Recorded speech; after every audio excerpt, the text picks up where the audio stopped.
محسن پنور صاحب اور نثار پنور صاحب کہاں پر ہیں اور ان کی بازیابی کیوں نہیں ہو رہی؟ دیکھیں، ظاہر ہے کہ ان کو کون اٹھا کے لے گیا، آپ بھی جانتے ہیں، میں بھی جانتا ہوں، ساری جانتے ہیں، اور یہ تو نہیں جان سکتے کہ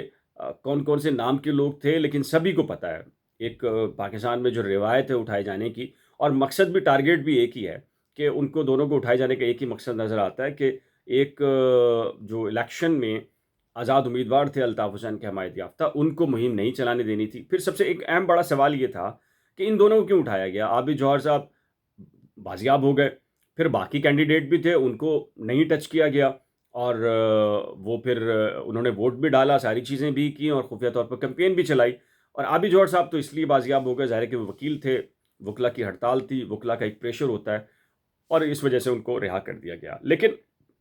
اس معاملے میں دونوں یہ جو باپ بیٹا ہیں، ان کو بازیاب نہیں کیا جا رہا۔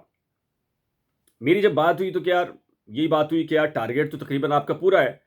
آپ ایک ایگزامپل بنانا چاہتے تھے، آپ الطاف صاحب کی مہم نہیں دیکھنا چاہتے تھے کراچی شہر میں مائنس فارمولے کے تحت، وہ تو ٹارگیٹ ہو گیا، اور ایم کیو ایم پاکستان کو آپ دیکھنا چاہتے تھے، وہ بھی آپ نے دیکھ لیا، تو پھر اب کون سا ایک ایسا معاملہ ہے جس کی ایک اور کون سا مقصد ہے جس کے لیے آپ بازیاب نہیں کر رہے؟ ان کا کہنا ہے کہ ہم یہ ایک ٹارگیٹ تو ہو سکتا ہے کہ جی پورا ہو گیا ہو، لیکن ایک دوسرا ایشو بھی ہے جس کے اوپر ہم جائزہ لے رہے ہیں کہ یہ جو نثار پنور صاحب ہیں یا محسن پنور صاحب ہیں، ان کی سرگرمیاں کیا ہیں؟ اچھا، وہ کون سی سرگرمیاں ہیں بھائی، یہ بتا دیں آپ کون سی سرگرمیاں ہیں؟ ان کا کہنا، دیکھیں یار، ایم کیو ایم انٹرنیشنل جو بطور تنظیم ہے، جماعت ہے، یا ایم کیو ایم ہے، وہ مہاجر کمیونٹی سے تعلق رکھنے والے لوگوں کی جماعت ہے، اور مہاجر کمیونٹی سے تعلق رکھنے والے لوگ ہی وہ ڈائی ہارٹ قسم کے کارکنان اور لیڈرز ہیں جو الطاف حسین کے لیے جینا مرنا بھی کرتے رہے، اور ماضی کے اندر بھی کرتے رہے، اور آج بھی ایک مخصوص تعداد یا جتنی بھی جس پہ اختلاف ہو سکتا ہے ایک موجود ہے۔ وہ یہ کہتے ہیں کہ نثار پنور صاحب اور محسن پنور صاحب اردو سپیکنگ نہیں ہیں، اور اس کے باوجود یہ ڈائی ہارٹ اتنے ہیں کہ کراچی میں کوئی کھڑا نہیں ہو رہا اور یہ کھڑے ہیں، اور یہ سندھی ہیں دونوں۔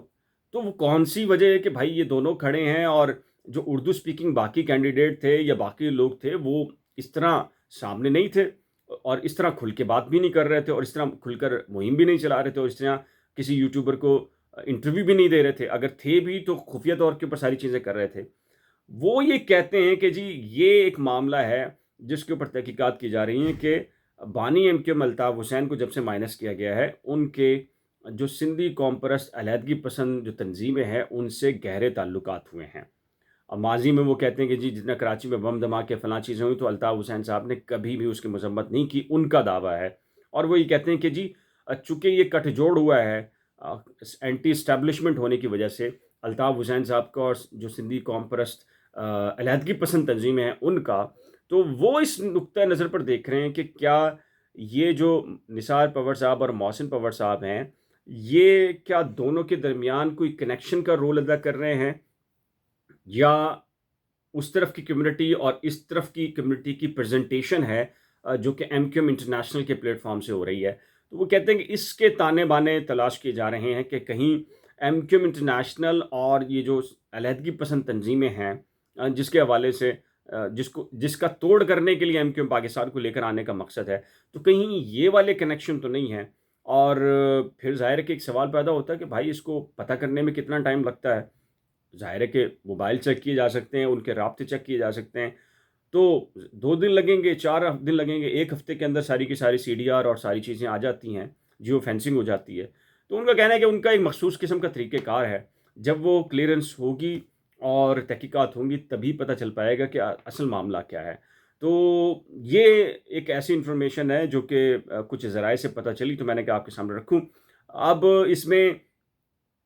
یہ میری انفارمیشن ہے کچھ لوگوں کے مطابق، یہ ضروری نہیں ہے کہ بالکل حقیقت پر مبنی ہو کہ ان دونوں کے تعلقات واقعی اس طرف بھی ہوں اور اس طرف بھی ہوں، اور پھر وہ جو علیحدگی پسند والا معاملہ ہے اس کی طرف کے معاملات ہوں۔ یہ ایک سیاسی معاملہ بھی ہو سکتا ہے، ایم کیو پاکستان کو مائنس لے کر آنا اور الطاف صاحب کو مائنس کرنے کا سمپلی فارمولہ ہو سکتا ہے، اور ان کو اٹھا کے رکھنا اس کا ایک مقصد یہ بھی ہو سکتا ہے کہ باقی جو لوگ ہیں ان کو ایک دیر پا میسج دیا جائے کہ جی دیکھیں ہم آپ کے لیے نرمی رکھتے ہیں، لیکن اگر آپ واپسی کا طرف دیکھیں گے اور ہماری پالیسی نہیں ہے تو پھر ہم لمبے عرصے تک بھی لاپتہ لوگوں کو رکھ سکتے ہیں، یہ میسیج دینا بھی مقصد ہو سکتا ہے۔